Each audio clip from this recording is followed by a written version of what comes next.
sore pemirsa, kabar Merah Putih edisi Kamis 25 Desember 2025 hadir menjumpai Anda. Saya Sita Paprika akan menemani Anda selama 1 jam ke depan. Dan pemirsa, inilah kabar Merah Putih selengkapnya untuk Anda.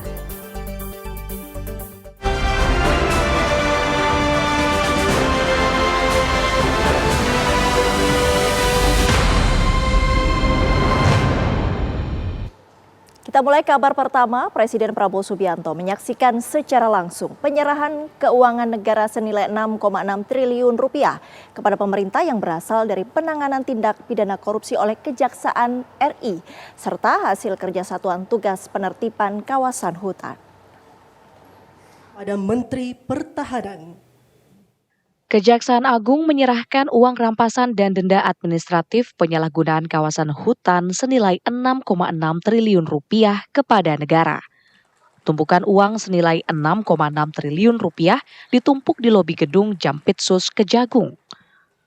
Uang berasal dari penyerahan hasil penguasaan kembali kawasan hutan tahap 5, penyerahan denda administratif oleh Satgas PKH, dan penyerahan uang hasil penyelamatan keuangan negara atas penanganan perkara tindak pidana korupsi.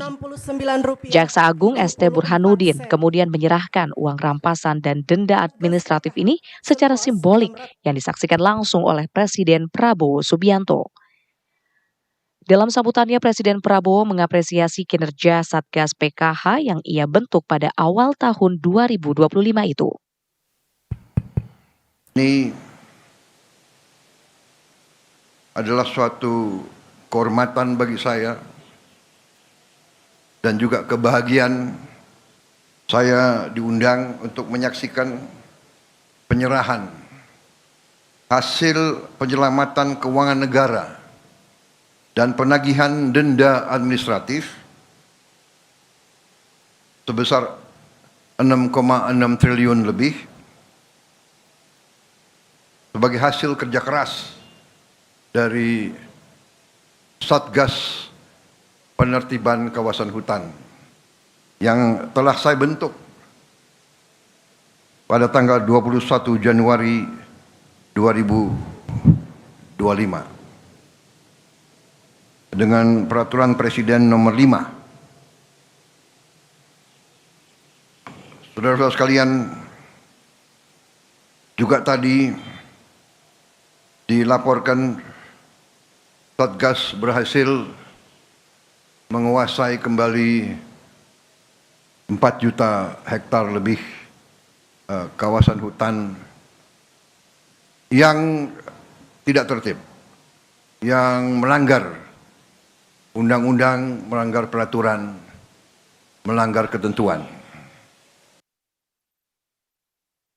Prabowo juga menegaskan jika pemerintah bertekad terus melanjutkan perjuangan menyelamatkan kekayaan negara.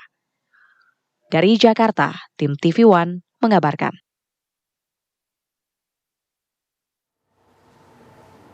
Presiden Prabowo Subianto menegaskan penyerahan hasil penyelamatan keuangan negara senilai lebih dari 6,6 triliun rupiah menjadi titik awal komitmen kuat pemerintah. Langkah tersebut menjadi bagian dari upaya pemerintah untuk memberantas korupsi dan perampokan kekayaan negara yang terjadi selama puluhan tahun. Dan ini baru ujungnya, saudara-saudara.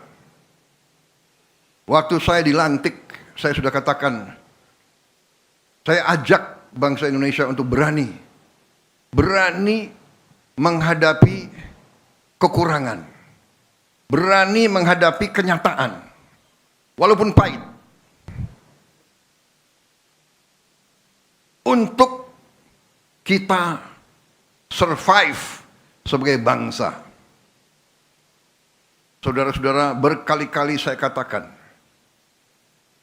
negara itu ibarat badan manusia. Kekayaan, uang dan segala kekayaan itu ibarat darah. Kalau badan manusia tiap hari bocor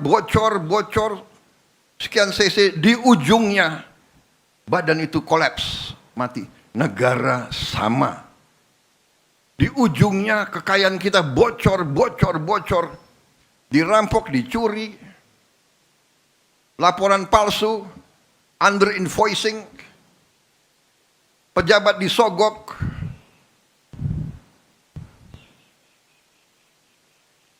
nyelundup keluar, nyelundup ke dalam. Gimana negara bisa bertahan? Ini yang dikehendaki oleh beberapa kekuatan. Kalau saya bicara kekuatan asing, saya diketawain. Saya tidak peduli. Saya dipilih, saya dilantik oleh rakyat Indonesia. Saya akan mati untuk rakyat Indonesia. Bagi saya, mati untuk rakyat, kehormatan bagi saya. Saya terima kasih Satgas PKK, saya bangga dengan kalian yang bekerja. Terima kasih. Saya sampaikan briefing saya kepada mereka. Cobalah, apa yang kita cari di dunia ini sebagai manusia. Saya selalu katakan gajah mati meninggalkan gading. Harimau mati meninggalkan belang. Manusia mati, kita tinggalkan nama. Lebih baik kita nanti dipanggil Tuhan, membela kebenaran, membela rakyat, menyelamatkan masa depan bangsa kita. Kita mulia, kita terhormat. Kita pergi, kita menghadap Yang Maha Kuasa dengan ikhlas. Kita ke informasi selanjutnya. Wakil Presiden Gibran Raka Buming Raka menghadiri perayaan Natal bersama umat Kristiani di kota Salatiga, Jawa Tengah. Dalam kesempatan itu, Wapres turut membagikan kado Natal untuk anak-anak.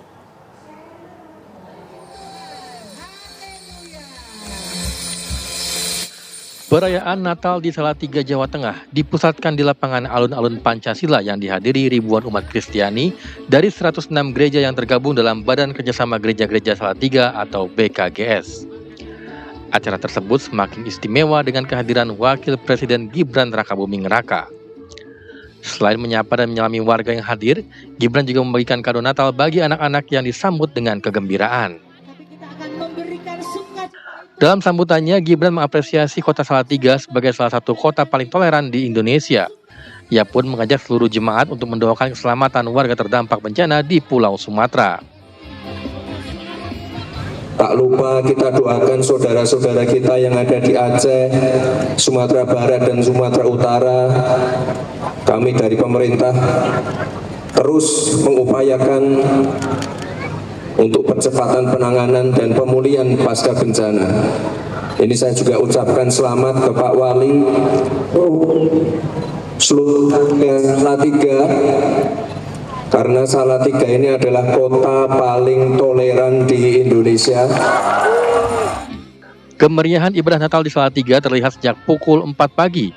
Kehadiran Wakil Presiden dalam ibadah Natal ini memberikan kebahagiaan tersendiri bagi umat Kristiani di kota Salatiga. Dari Salatiga, Jawa Tengah, Aditya Bayu, TV One mengabarkan. Pemirsa, Stasiun Tugu Yogyakarta hari ini masih dipadati penumpang kereta api jarak jauh, baik penumpang yang hendak berangkat maupun tiba. Kepadatan penumpang juga terlihat di Stasiun Gubeng, Surabaya.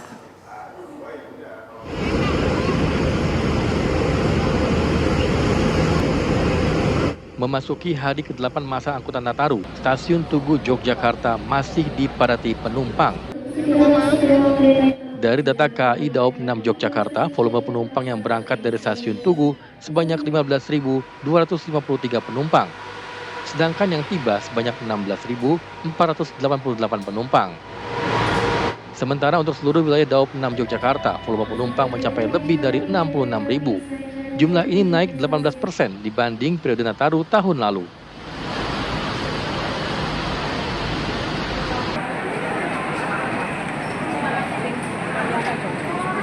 Kepadatan penumpang kereta api juga terjadi di sejumlah stasiun wilayah Daob 8 Surabaya. Salah satunya Stasiun Surabaya Gubeng. Berdasarkan data sementara, sebanyak 26.708 penumpang berangkat dari wilayah Daob 8. Sedangkan 22.875 penumpang tiba di berbagai stasiun wilayah Daob 8 Surabaya. Jumlah ini diproyeksikan masih akan terus bertambah hingga keberangkatan kereta api terakhir malam nanti. Sejumlah rute favorit penumpang dari wilayah Daob 8 selama periode ini antara lain dengan tujuan Yogyakarta, Jakarta, Bandung, dan Banyuwangi. Dari Yogyakarta dan Surabaya, Jawa Timur, Nuryanto, Sandi Irwanto, TV One mengabarkan. Jika suasana di Stasiun Tugu dan Gubeng Surabaya makin ramai, bagaimanakah kondisi di Stasiun Pasar Senen Jakarta hari ini? Kita bergabung dengan reporter TV One Vanessa Liu. Vanessa, bagaimana kondisi arus penumpang libur Nataru di Stasiun Pasar Senen hari ini? Ya, selamat sore Sita dan juga pemirsa, mengabarkan langsung dari Stasiun Pasar Senen Jakarta. Hari ini di Hari Raya Natal, Stasiun Pasar Senen Jakarta tetap ramai dan bahkan lebih ramai dari hari-hari biasanya tentunya. Walaupun hari ini tidak seramai puncak lonjakan penumpang seperti kemarin tanggal 24 Desember 2025. Namun hari ini penumpang cukup sibuk terlihat lalu lalang sejak pagi tadi. Namun mobilitas di stasiun ini sendiri cukup masih leluasa, masih bisa beraktivitas normal karena memang mobilitas para penumpang ini cukup cepat yang berlalu lalang. Nah, selama masa angkutan Natal dan Tahun Baru periode 18 Desember sampai 4 Januari 2026 ini sendiri, KAI Daob 1 Jakarta mengoperasikan sebanyak 1.732 perjalanan kereta api, yang mana data ini meningkat sekitar 10% dibandingkan periode yang sama pada tahun 2024 yang sebelumnya mencatat 1.577 perjalanan. Hingga Kamis hari ini sendiri, tanggal 25 Desember 2025, jumlah tiket yang telah terjual untuk periode angkutan Natal dan Tahun Baru sendiri ini sudah mencapai 637.301 tiket dari total kapasitas yang disediakan sebanyak 909.536 tempat duduk. Dan berdasarkan data pemesanan tiket, tingkat okupansi atau keterisian tempat duduk pada beberapa tanggal favorit juga menunjukkan tren yang cukup tinggi, yaitu dengan rincian sebagai berikut. Hari ini, tanggal 25 Desember 2025, okupansi terisi sebesar 96%, dan untuk tanggal 26 sampai 28 Desember sendiri, okupansi masih berada di bawah 90%, yang mana artinya bagi Anda pemirsa yang belum membeli tiket kereta api dan hendak pergi ke daerah masing-masing, Anda masih bisa membeli tiket di sosial media KAI. Dan untuk tanggal 28 Desember mendatang sendiri diprediksi akan ada lonjakan penumpang lagi yang akan berangkat dari stasiun Jakarta menuju daerah masing-masing. Selain itu, untuk data naik dan turun penumpang juga hari ini pada Kamis 25 Desember total di Daob 1 sendiri ada total 50.759 penumpang naik dan akan ada 43.049 penumpang yang turun. Untuk demikian sementara yang dapat kami sampaikan, Sita, kami kembalikan kepada Anda di studio. Vanessa Liu langsung dari Stasiun Pasar Senen Jakarta, terima kasih. Kabar Merah Putih masih akan kembali usai jeda, tetaplah bersama kami.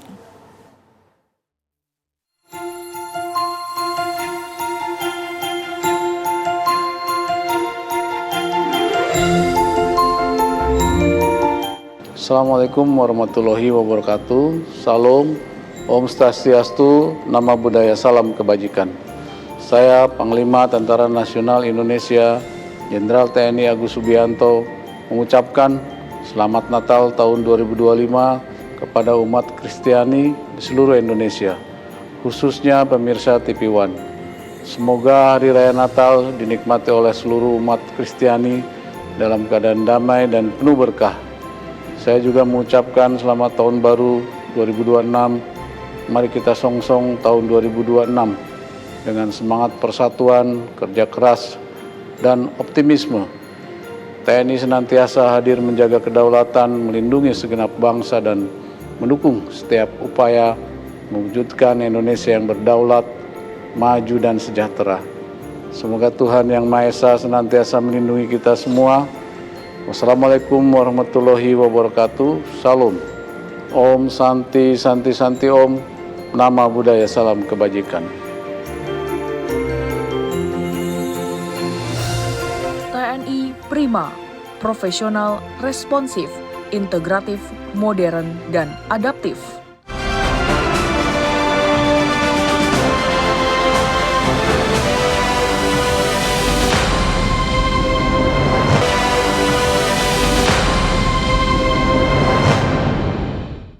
Anda kembali di kabar Merah Putih. Hujan deras sejak 2 hari terakhir membuat warga di kawasan Pidi Jaya dan Kabupaten Biren Aceh kembali terendam banjir. Banjir merendam 3 kecamatan di Pidi Jaya, yaitu Kecamatan Mauredu, Kecamatan Maurah 2, dan Kecamatan Bandar 2. Hal ini dikarenakan Sungai Mauredu kembali meluap setelah diguyur hujan deras sejak 2 hari terakhir. Selain Pidi Jaya, banjir juga merendam Kecamatan Samalanga, Kecamatan Pandah, dan Kecamatan Jenip, Kabupaten Biren. Banjir ini membuat warga sempat panik. Namun kondisi banjir kini berangsur surut.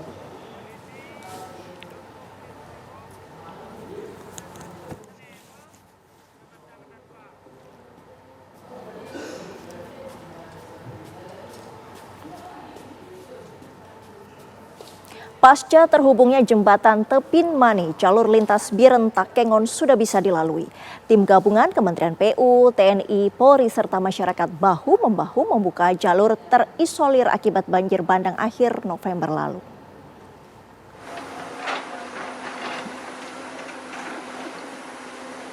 Dua unit eskavator terus membenahi jalur lintas Biren Takengon yang saat ini sudah sampai di lokasi jembatan Timang Gajah yang sempat ambruk. Balai Pelaksanaan Jalan dan Jembatan BPJN Kementerian PU membangun jembatan dan jalur alternatif sambil menunggu perbaikan jembatan permanen. Selain jembatan Timang Gajah, BPJN Kementerian Pekerjaan Umum akan membangun kembali sejumlah jembatan yang putus dan jalan rusak dengan memanfaatkan jembatan Bailey dan pembangunan jembatan alternatif di masa tanggap. Membuat jalan fungsional dulu yang dimana untuk mengatasi jalur logistik dan evakuasi. Membangun jembatan alternatif yang menghubungkan Biren Benar Meriah di kawasan Timang Gajah ini ditargetkan akan rampung pada akhir Desember. Dari Biren Aceh, Saiful, TV One mengabarkan. Pemirsa, pemerintah bersama BUMN membangun hunian sementara bagi warga yang kehilangan rumahnya di Kecamatan Karangbaru, Aceh Tamiang. Sebanyak 14 titik pembangunan hunian sementara yang tersebar di berbagai Aceh Tamiang. Hunian sementara tersebut dibangun di atas lahan hak guna usaha atau HGU milik sejumlah perkebunan. Pemanfaatan lahan ini dilakukan sebagai solusi cepat agar para korban dapat segera memiliki tempat tinggal yang lebih aman dan layak. Di Kecamatan Karangbaru, Aceh Tamiang, sebanyak 600 unit hunian, sementara rencananya akan dibangun di atas lahan seluas 5 hektar.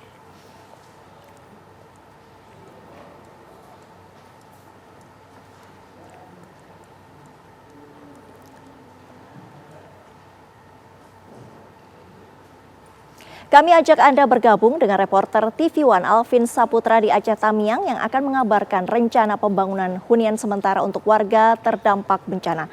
Alvin, silakan dengan laporannya.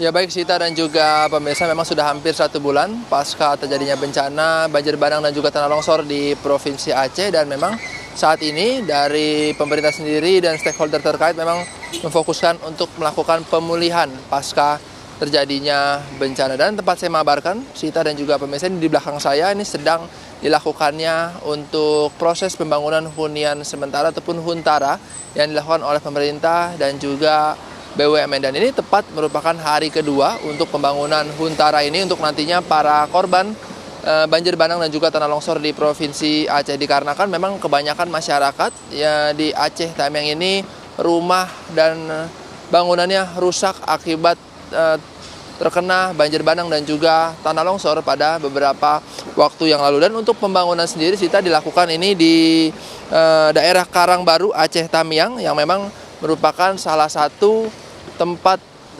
didirikannya hunian sementara ataupun huntara. Dan untuk pemerintah Aceh sendiri memang menegaskan akan membangun 14 titik hunian sementara nantinya di Aceh Tamiang ini. Dan untuk hunian sementara ini dibangun di lahan hak guna usaha milik perkebunan yang berada di Aceh Tamiang ini, dan juga untuk nantinya Sita dan juga pemirsa untuk luas lahan sendiri yang akan dibangun di tempat saya mengabarkan saat ini berada di lahan seluas 5 hektar yang untuk dibangun huntara, dan nantinya akan dibangunkan sebanyak 600 unit bangunan hunian sementara. Dan untuk bangunan hunian sementara ini nantinya akan berukuran kurang lebih 4,5 meter persegi untuk nantinya masyarakat bisa menempati bangunan tersebut. Dan untuk fasilitas sendiri pemirsa, di huntara ini akan ada nanti kamar mandi serta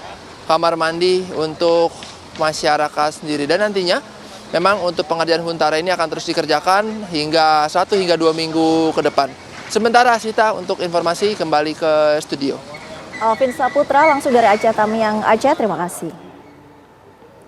Pemirsa, Polres Aceh Tengah menyalurkan bantuan logistik kepada warga terdampak bencana alam di 3 kecamatan yang terisolasi.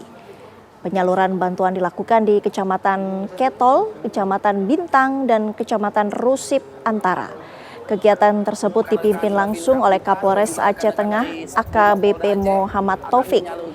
Kapolres memimpin langsung distribusi bantuan ke desa-desa yang masih terisolasi akibat putusnya jembatan akses utama. Selain puluhan paket sembako, Polres Aceh Tengah juga menyalurkan bantuan berupa seling kawat baja dari Kapolri.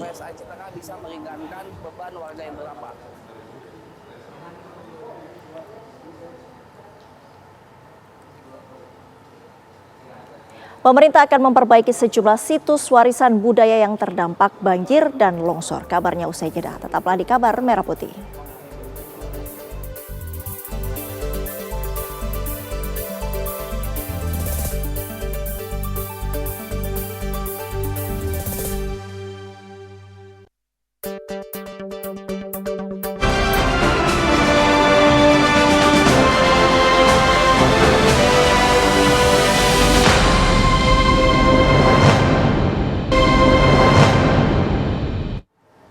Pemirsa, proses pembersihan Jalan Sicincin Malalak dari Simpang Balingka, Sumatera Barat masih berlangsung dengan bantuan alat berat.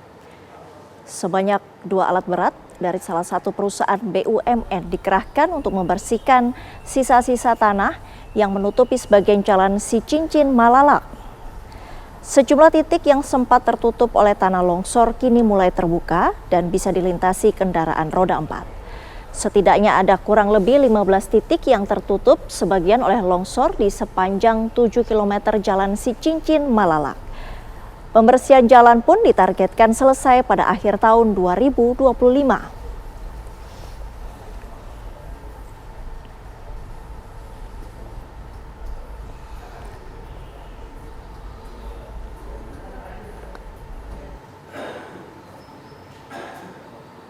Lalu bagaimana proses pemulihan pasca bencana di Sumatera Barat? Kita tanyakan ke rekan Rindi Salsabila.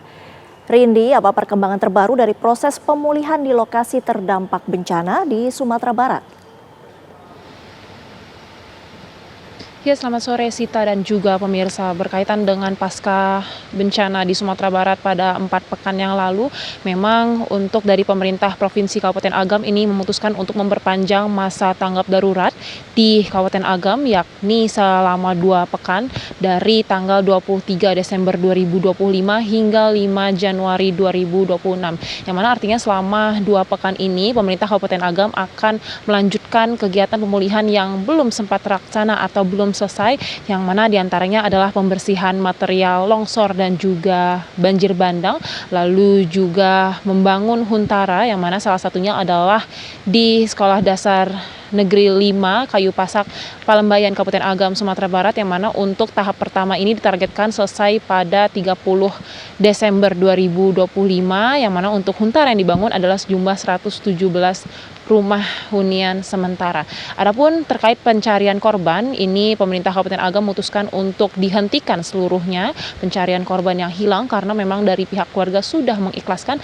Dan terkait di Sicincin Malalak, Sita dan juga pemirsa, memang untuk pembersihan jalan yang tertutup sebagian oleh tanah longsor masih diberlakukan, yang mana dari sepanjang 7 km dari ujung Simpang Balingka hingga di titik pertama putusnya jalan akibat tertutup seluruhnya oleh tanah longsor longsor dan ribuan kayu ini sepanjang 7 km, dan dari 7 km tersebut setidaknya ada 15 titik yang sebagian jalannya tertutup dan sekarang tengah diupayakan oleh salah satu perusahaan BUMN. Dan selain itu, Sita dan juga pemirsa, dari BKSDA ini juga sudah melakukan survei dengan BUMN begitu ya untuk proses pembukaan jalan baru di si Cincin Malalak ini. Namun memang untuk proses pembukaan oleh salah satu perusahaan BUMN ini, pembukaan jalan diawasi oleh BKSDA karena memang untuk di Cincin Malalak ini adalah cagar alam begitu. Dan terkait penanganan di Sumatera Barat memang ada sejumlah PR bagi pemerintah yang harus dituntaskan selama masa tanggap darurat bencana. Sementara demikian laporan dari kami. Kembali ke studio. Rindi Salsabila langsung dari Agam, Sumatera Barat. Terima kasih.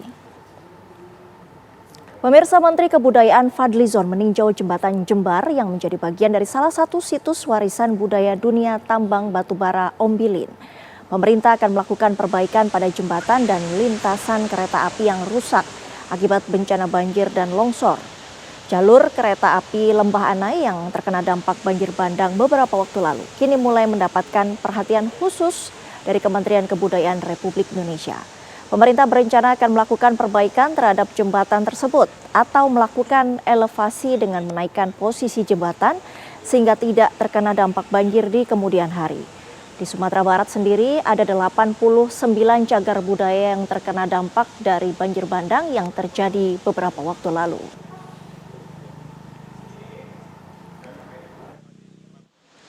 Tadi seperti yang telah saya sampaikan, ini ada 2 titik yang terkait dengan warisan budaya dari situs Ombilin, coal mining heritage yang sudah ditetapkan oleh UNESCO.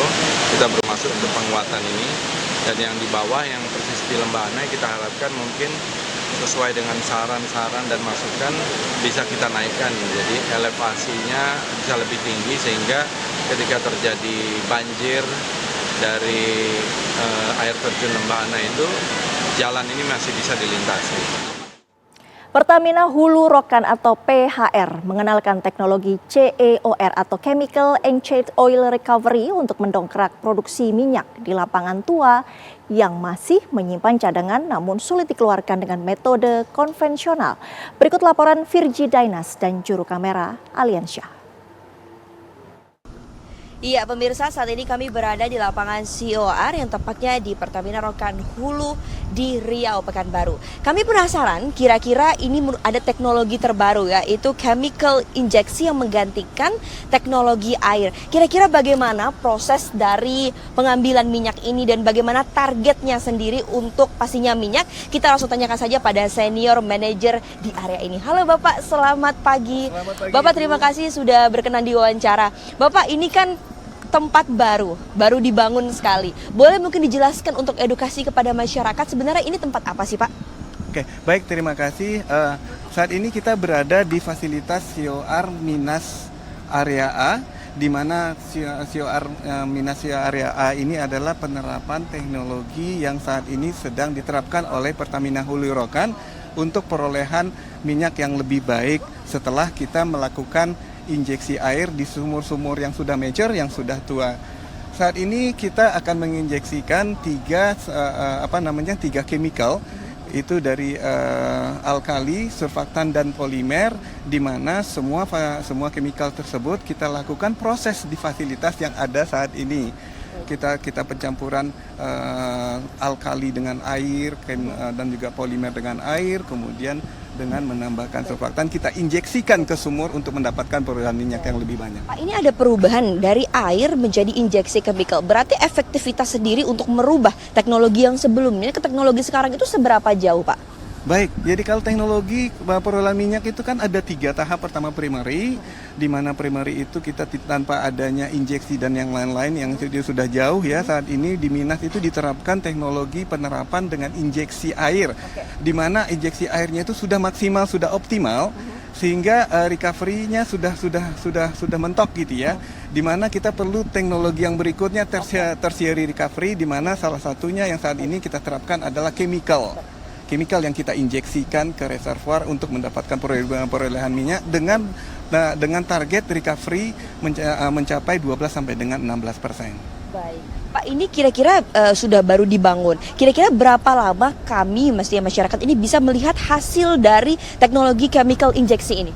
Baik, setelah kita injeksikan, alhamdulillah kita sudah mulai menginjeksikan 2 hari yang lalu. Saat ini kita akan melakukan seremonial injeksi.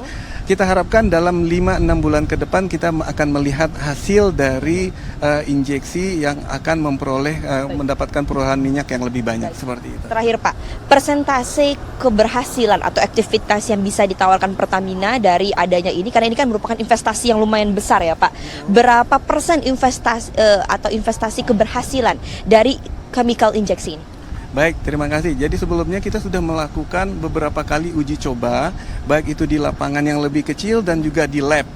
Dari hasil lab itu memperlihatkan keberhasilan lebih dari 96%, dan kita harapkan dari lab dan skala kecil itu akan sama dengan hasilnya atau kurang lebih sedikit di bawah dari implementasi di lab. Harapan kita ini betul-betul sukses dengan 3 sumur injeksi yang kita harapkan dalam 6 bulan ke depan kita dapat memperoleh produksi sampai dengan 2.000 barel oil per day. Amin ya Rabbal. Bapak terima kasih banyak. Semoga lancar dan pasti semoga berhasil ya Pak 6 bulan ini. Baik.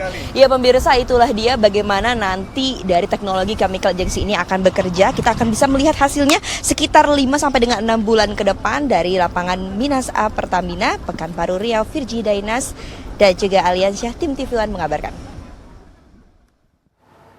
Usai jeda, kami ajak Anda melihat kondisi terkini arus lalu lintas di Tol Cikampek. Tetap di Kabar Merah Putih.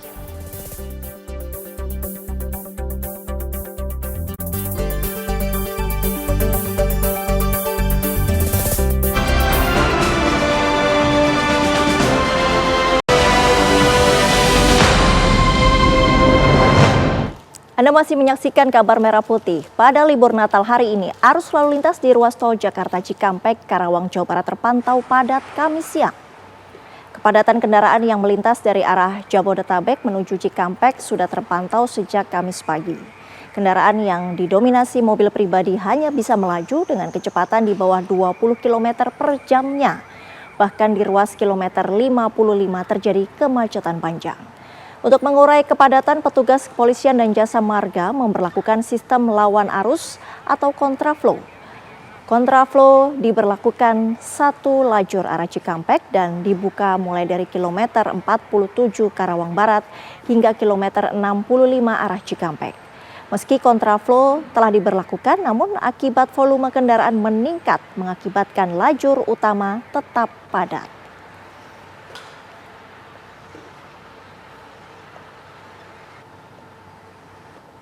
Kita ke informasi lain, Menteri Agama Nasaruddin Umar menghadiri misa malam Natal di Gereja Katedral Hati Tersuci Maria Jalan Sam Ratulangi, Kota Manado, Rabu malam.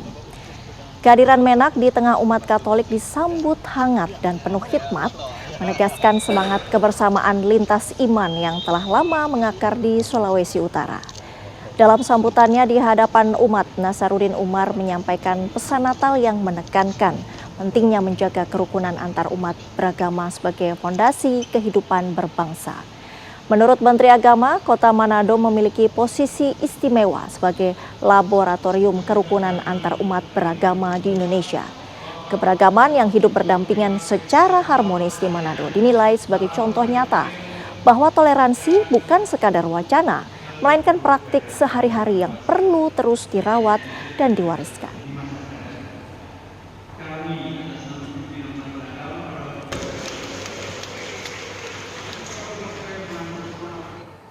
Sementara itu, ribuan jemaat terlihat memadati area Gereja Katedral Jakarta Pusat sejak pagi untuk melakukan misa Natal bersama. Setidaknya ada 3.000 jemaat memenuhi Gereja Katedral untuk merayakan hari kelahiran Kristus di sesi pertama misa pontifikal. Tak hanya di dalam gereja, para jemaat juga memenuhi kursi-kursi yang disediakan di halaman gereja. Ibadah misa pontifikal dipimpin oleh Uskup Agung Jakarta Kardinal Ignatius Suharyo. Dengan tema Allah hadir untuk menyelamatkan keluarga, misa Natal hari ini akan diadakan 4 sesi.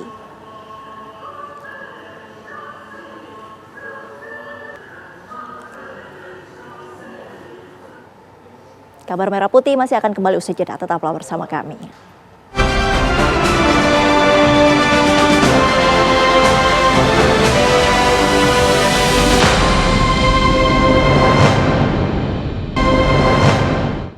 Pemerintah Provinsi Jakarta resmi menetapkan kenaikan upah minimum provinsi atau UMP menjadi Rp5.079.876.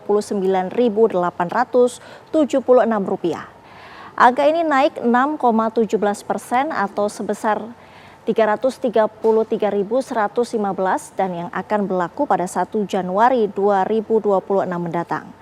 Penetapan UMP Jakarta tahun 2026 mengacu pada peraturan pemerintah nomor 49 tahun 2025.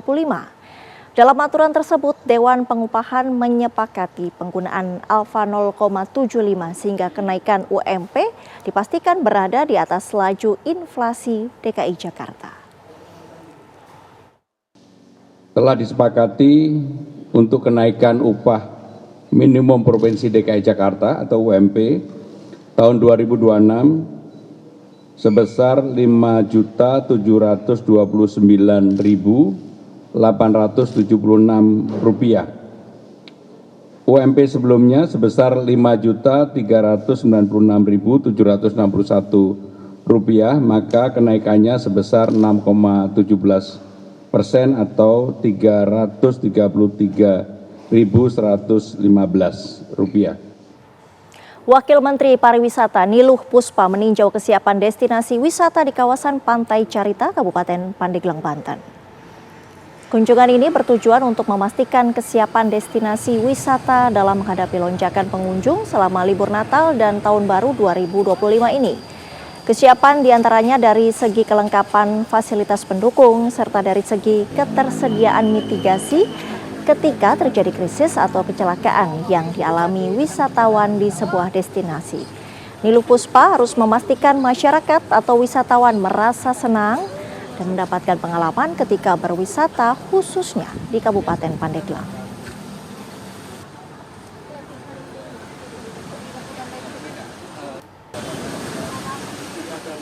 Informasi selanjutnya, libur panjang Natal dan Tahun Baru, kawasan Jalan Malioboro, Yogyakarta menjadi tujuan favorit.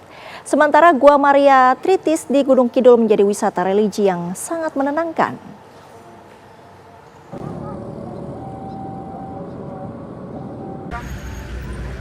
Jalan Malioboro masih menjadi favorit wisatawan saat libur Natal dan Tahun Baru. Tak hanya berjalan-jalan menikmati suasana, wisatawan juga berburu oleh-oleh khas Yogyakarta di Pasar Beringharjo. Para wisatawan memilih berbelanja ke pasar ikonik yang ada di sisi selatan Jalan Malioboro ini karena harganya yang terjangkau. Di sini, wisatawan dapat berbelanja aneka pakaian untuk dewasa maupun anak-anak dengan harga murah.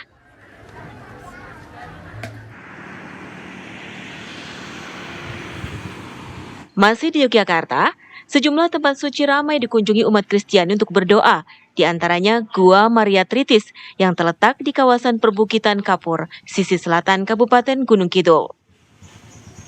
Area Gua Maria Tritis yang luas dengan suasananya yang tenang ditambah suara alam menjadikan gua ini dirindukan untuk kembali datang khususnya oleh umat Katolik. Di sisi lain Gua Maria Tritis terdapat jalur menuju sebuah bukit yang dinamakan Golgota. Di puncak bukit ini terdapat 3 buah salib berukuran cukup besar. Gua Maria Tritis dapat ditempuh sekitar 1,5 jam hingga 2 jam atau 55 km dari pusat kota Yogyakarta. Meski waktu tempuh lebih dari 1 jam, tidak akan terasa karena pemandangan alam sepanjang perjalanan sangat indah. Dari Yogyakarta, Nuryanto Sundimun, Lukas Didit, TV One mengabarkan. Informasi tadi menutup kabar Merah Putih hari ini. Sesaat lagi Anda dapat menyaksikan berita utama kriminal bersama Laura Luis. Saya Sita Paprika pamit, terima kasih. Sampai jumpa.